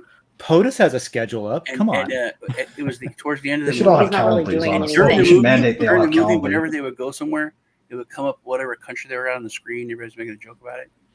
And the end, it said Washington, D.C., and it showed this building. And I said, one of my kids was in the bathroom. I was like, now it says Washington, D.C., so we know they're in Washington, D.C. And I looked at the screen, and there were so many military on the street. And I was like, it's Washington, D.C. in the United States because there's this militarized police force all around the place. It was so depressing that they went to all these different countries, and then when they went to ours, our politicians were surrounded by armed forces to protect them from their own people. And that hurt. Yeah, even in, I watched a lot of what happened over in, this is back to current events, I guess, at the end of the show here, because we are at time. But we did get through the questions as well, which is good. I wanted to hit one thing on the shilling. I myself is that it's kind of like me and Lisa were talking about this. It's when you don't even need to really discipline your kids, or if you do, it goes along with what they did. It's like, hey, you did this, so now your punishment is this. You snuck out your window, now your window gets locked. Something like that. Where, I told her I would lock the window, nail it shut, and then like something like a trash can on fire. Like, oh no, the house on fire! We gotta go out the window. Oh, your window's locked wrong, and I die. But that would, that's why my kids say they're scarred for life. But what I've noticed is that most celebrities, what they've shilled the most recently has been their own shit, their own NFTs, their own little projects, and then they've been abandoned. They're literally like kids. It's like, oh man, I want to learn to play guitar. Dad, buy me a guitar. I want this guitar. It's really good. I want it. And then 2 weeks later, like, I don't care about guitar. So that's how these celebrity shills are with their own NFTs, and people are kind of pissed about it because this project you're supposed to do this later, and I was supposed to be able to do this when I get the record. I was supposed to get bonus stuff or discounts on concerts, all this, and they're like, no, we're not really doing anything with that anymore. I made a couple million or whatever, and that's it. So, now that's not everyone, but you do see it. But it is a lot of people. It's been a lot. It is a lot of people, especially in the music industry. But they only get to do that once. I will say, as a good outside reading material for the show, it would be to go and watch a few of the CoffeeZilla videos on celebrity shills, because he sums it up on a lot of them. Calls out the bad ones for sure. I don't know if there are any good ones, but he has even pointed to the DiCaprio thing with it wasn't DiCaprio, it was Damon, right? Matt Damon, I think. I thought he did. Honestly, I still like it. Yeah, I don't remember. That's a really good point, because he has gotten serious blowback from that man. Yeah, from people who are like making anyway. memes and making fun of him. Yeah. And I mean, Crypto.com, either Celsius light or Celsius heavier. I mean, you could. I don't know.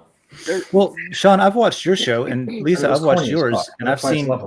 Obviously, I've seen you promote things on your show that you were paid to promote, but I've never seen anything where I'm like, oh, that's an obvious. Like, I would listen to you before I would listen to some other people who I've seen promote obvious bad things, scammy shit. Or, you know what I mean? I really care about my community, and I'm really careful about, like, I think there's very few things that I promote. I'm a part of it myself.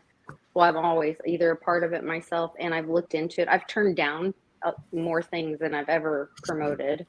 I'm just really careful about it because I do care so much about my community and the people that follow me. And I care about my own reputation. Like you guys were talking about, like, not just the legal thing, but like, you know, I want my voice to matter, and I want my reputation to be able to carry forward, because I want to be able to do shit in this space in the future, especially with the charity work that I did in the past. And that's always going to be something that's important to me. And I want to be able to help more people in the future. That's just a big part of who I am and what I want to do. And so I'm always going to be really careful. And it doesn't mean I haven't made mistakes myself in the past. You know, I'm in a lawsuit right now with some guys that are in the crypto community that took advantage of me, my mother, and one of my good friends. And so that stuff happens to everybody, you know. Exactly. And trying to make a change in the world does take risk, right? Like you have to actually put yourself in an exposed position to make any meaningful impact whatsoever. And that doesn't mean you shouldn't do it. It just means you should have courage when you decide to. Right? And it also means people should support those people that do it. If you're going to talk, like I mean, to be completely honest, it depends on how much money I have as to whether or not I'll turn something down. I have turned stuff down a lot, all the time.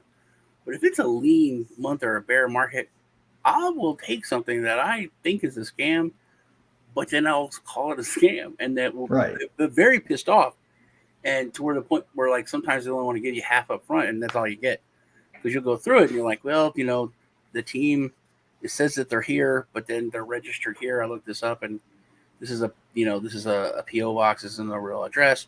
These are red flags. You know, if you're honest, you know, this is a paid endorsement. You know, it's not endorsement. Right. This is a paid review. I agreed to review it. This is the review. And then you're just upfront about it. And you're like, I don't like this. This is a cool idea, but I don't trust this. And I think that's honorable. Yeah, I will shill anything for free, but the cost is you have to convince me to believe in it. Yeah. Now there's stuff that, you know, like you said, this is not paid endorsement or anything like that, but I put money into it. That's even a bigger thing. Like CultDAO. CultDAO, I think, is really, really cool. I want to interview that. They're actually a good point to raise here. They're the other side of the coin, right? The reason that they're having a harder time breaking through than they ought is because people are so wary of scams, right? Well, if we didn't have as much bullshit, it would be a lot easier to see the clearly decent, solidity of their, their solidity stack, right? Up through the smart contract all the way to the thing that you do with it is, it's airtight. You can't manipulate it with people. So, well, CultDAO has definitely painted itself in a particular light that is going to be distasteful to some people. So people they can't fucking hate it, man. They donated to Anonymous. That said, I don't have any cult, but I did grab some Revolt, and I like what they're doing over there. I think it's interesting. The people are interesting. I think their heads and their hearts in the right places. But I could be wrong because I haven't done my due diligence on it. I didn't have time to even look at it, so I'm interested because I hear a lot of info about it from the right people, but I've not had time. Just read the manifesto. Ignore the number go up stuff. The number is going up, and you'll see why once you get to the point where you care about that. But it was interesting enough for me to throw whatever leftover Matic I had in some wallet. It was like $70 or something. I'm like, all right, I'll grab some Revolt because that's interesting at least. But I haven't even gone into it. We've interviewed somebody or had somebody on this show from that's in CultDAO. You obviously are in that cult, and we've had you talking about it here. So it's been enough, talk about celebrity shilling or shilling in general. Like this show, we've talked about CultDAO probably 3 different episodes. It's come up, and that's gotten me to go look at it and buy something. You know what I mean? Just because the people, because I appreciate your brains and how you think, and because I feel like I know that you're at least not going to screw me on purpose. You know, it made me willing to go look at it. Whereas if it was somebody else that was doing the same thing, I might not have. Oh my God, I need to make a point. Oh boy. Go ahead. Okay. So the most money I made last year was from celebrities, because of celebrity endorsements. I made a shitload of money. It's all gone now. But so here's what happened. I did a review for this project called Seek, right? And this is, right before and during the Rona and all. And it was about taking concerts and events into like virtual reality, but more augmented. There's people with headsets and filming everything, and you could literally navigate the concert and go to different places and see different things. It was a cool idea. But they had the names, people that had signed on, that really, really big names, Lady Gaga and some other, because these celebrities have signed on to this, I know this platform will do well at what it's going to do. Right. Or it'll at least be a flash in the pot. It was an entertainment project, and it had big name entertainers. So I'm like, okay, it's not like they have an uphill battle where they're trying to get people to come on and use this to go watch Gordon Lightfoot. Who's Gordon Lightfoot? So they had people that were going to gravitate there. So it went up, right? But you're saying, did they actually make this a reality? Yeah, that's the thing. They also had hardware that they built for it. It looked like a good project, but the reason that I put anything into it versus just a small amount was because of the celebrities. But also that was a celebrity-driven project, so that's a little bit different. They were celebrities that were directly related in the industry that the project was working with. Yep. So obviously they had already gotten to have a conversation with the people they need to have a conversation with. Right, and I knew that is a part where the following does matter. If someone has like 10 million followers, and they say, "Hey, go watch me on Seek," right? That's a huge thing. Right, exactly. So now it goes through the roof. Like I think 500x or something. It was nuts. It's a really good idea, and I know that because we invented it back whenever there was this. Exactly. We had this project called Fairground before like I really got into crypto and stuff. It's somebody else's company in Gainesville here, but they were like it was going to be, and it never came to fruition. But it was designed on paper, and it was going to be on your app, an app on your phone. It was going to be like Bandcamp, where bands could have a landing page and their material and stuff. Mm-hmm. But then you could also people are holding their phones up now anyway instead of cigarette lighters. So you could hold your phone up, and then somebody could remotely just jump between phones to watch the show or hear the show and things like that. So yeah, fantastic idea. By the way, does anybody still have a Zippo lighter or a lighter app on their phone for holding up an actual lighter? I have an actual Zippo lighter. But no, these were popular for a while. You could go on the App Store and download a lighter. I remember that. And just flip over the very first flashlight app. I did use the very first flashlight app, and all it did was it made every pixel white on your screen. Right, it brightened. Do you remember when you weren't allowed to bring cameras into concerts? I don't know. Probably. Seems like a foolish, today, even still, sometimes. Decision on the part of the people trying to build publicity for their event, but yeah. Well, hey, we're a quarter of the way to 2 hours. So we're supposed to have only been 15 minutes ago. So let's. Oh man, what are we doing? This was I wasn't sure what to expect this week, so this was actually a really good conversation and thought provoking. So thank all of you for swinging by and having this conversation like we do every week. And while I'm thanking you, let's get some input from you. I'll start with Sean. Where can people follow you, and do you have any updates that you want to give out right now? Well, if you want to follow me, you can just get behind me.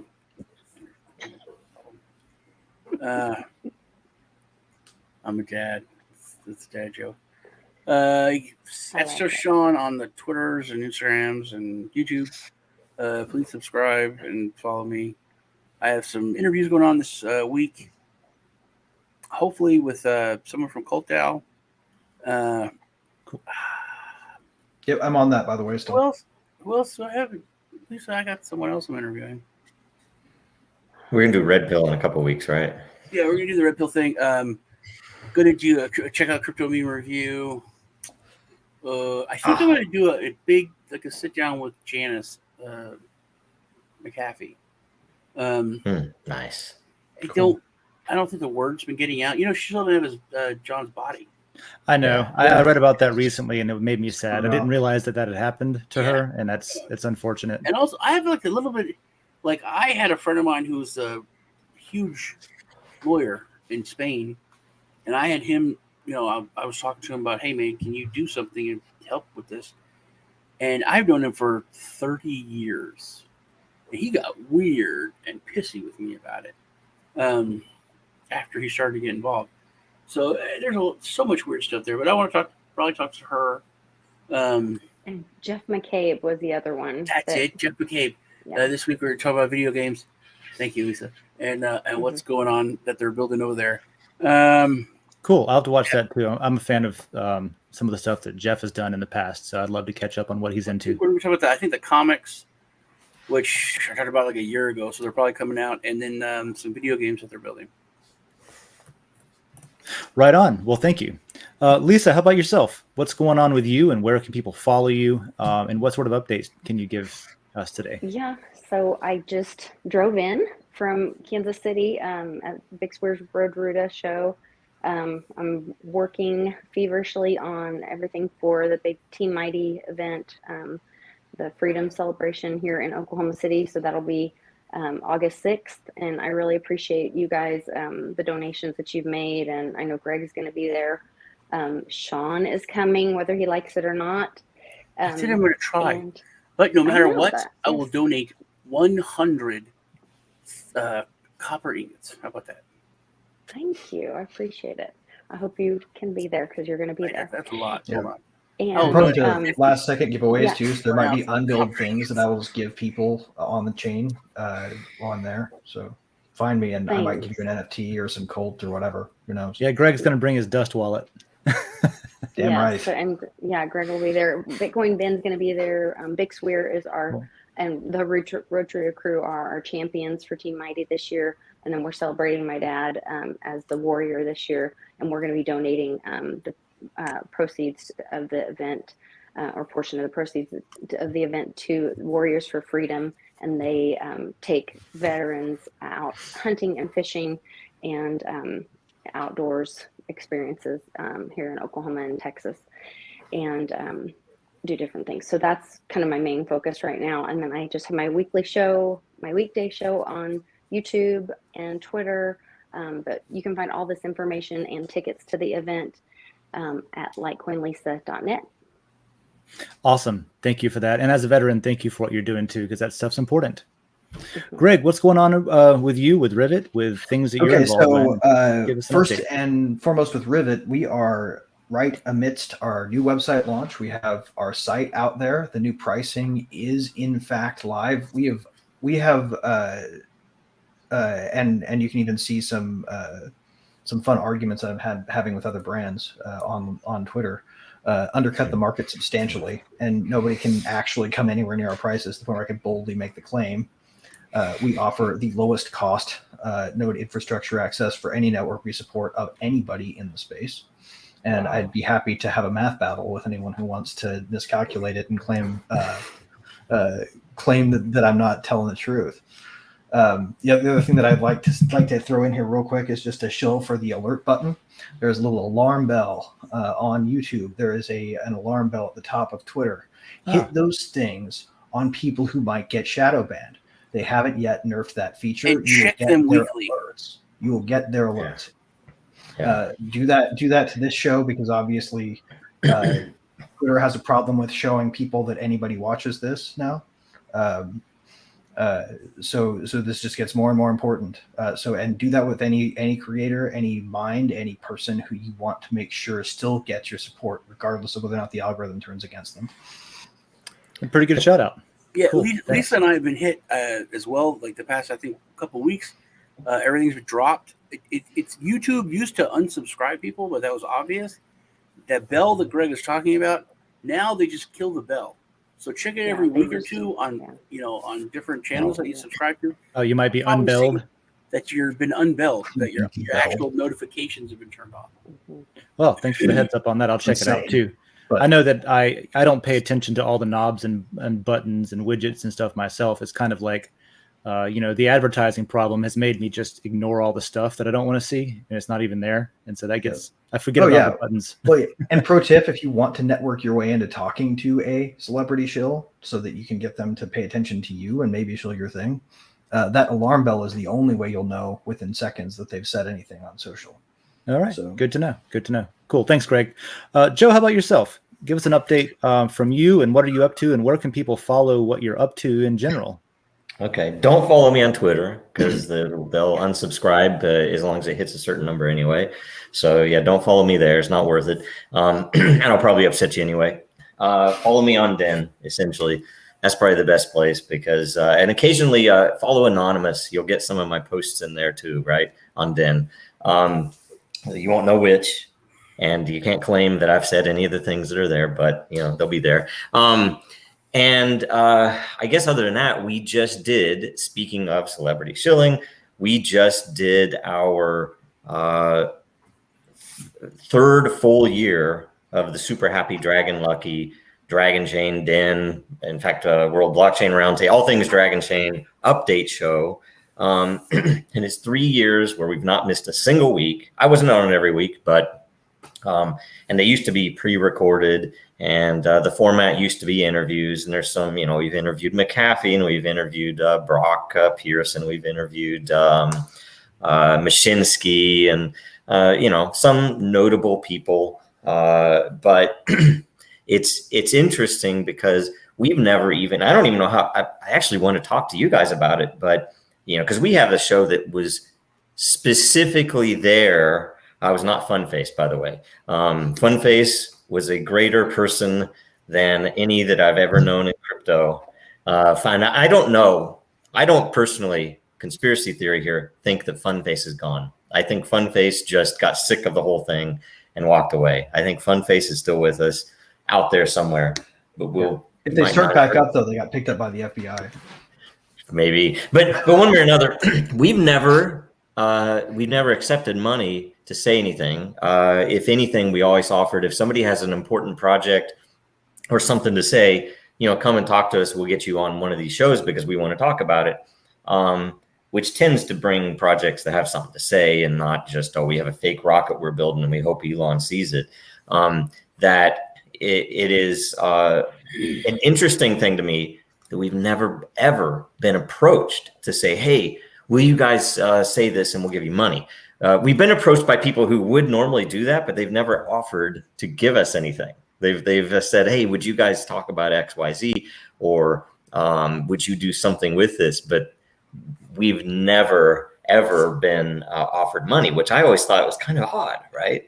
It's like, why would they not at least come and say, hey guys, because I hear all the stuff from YouTubers, but I don't know. It's such an odd thing to me. So anyway, so go watch that show. It was a good update. There's tons of stuff going on with Den. There's an active vote that interesting to me because it's leading to some pretty it's behavior on steroids with blockchain. So some of the stuff that we're getting close to doing is, I don't know how big of an impact it'll be, but it's going to be pretty interesting. And looks like the layer metrics is in the lead, right? I'm holding off my vote. Didn't try to tip the scale. Definitely don't miss the governance call later today, guys. The governance call will be an opportunity to discuss these things in greater detail. Yeah, right. Totally. Right. Anyway. No, that's great because I had this up because that's what I was going to say. I'm Dave. You know me on Den as Distant. I have a weekly show on Wednesdays that I'm not going to be doing for the next 2 weeks. We're relaunching in our own layer. But Den is very important to me because I hate what happened to the internet and I want it back very badly. So check out Den Social. That's where you can find a lot of the stuff that I'm involved with. And we have if you are on Den, then we have a dev prioritization vote up right now. And this is what Joe was talking about with behavior systems and behavior-based governance, where I voted already. I shouldn't probably like suggest what to vote for. I want you to vote for whatever you want. But this is a system where you are given a voting weight based on your behavior. You don't have to buy anything. Now you can go add liquidity and stuff like that to gain more voting weight, or you can do other specific things, specific behaviors that the system needs for you to be successful. So if you're on there and you've been doing anything at all, you have a vote. So go vote in the latest DAO prioritization vote, I guess, and that'll direct the workflow over there. Other than that, I think that's all I've got for myself. And Google just signed me out on my sheet. So one moment, please. I'm sorry. I was going to read something, and Google said, no, you're not. Right. So that's all the updates that I've got. I'm taking a vacation. I'm going to be in Iceland. It's going to be awesome. I'll send feedback. I'll put pictures in the travel and photography layer over in DIN Social. And I don't know, if we're lucky, I'll get somebody over there to start using and evangelizing DIN in that nation. And we can spread this thing around. Like a country made of them. Yeah. Well, they're anarchists over there, a lot of them, so that'd be a great environment. Join this WBRT episode next week. The theme is going to be implications to recorded history. That's fun. I'm not as big of a history guy as a couple of other people here are. So I'll have my learning cap on, but I've got opinions on that anyway. So that'll be a lot of fun. Do ask questions in it. Watch for that in the WBRT layer on DIN. That's where you can submit questions on the topics each week. Share this episode. The more you share it, the more a lot that our hosts and topic contributors will get. Obviously, we cannot depend on what the average YouTuber or Twitterer depends on with distribution. So we have to be very manual about it. So go share it, hit that bell, and you'll get ownership in this show for doing it. So if you asked a question anyway, or if you were here. So like, comment, and subscribe, and we'll see you next week. Thank you very much.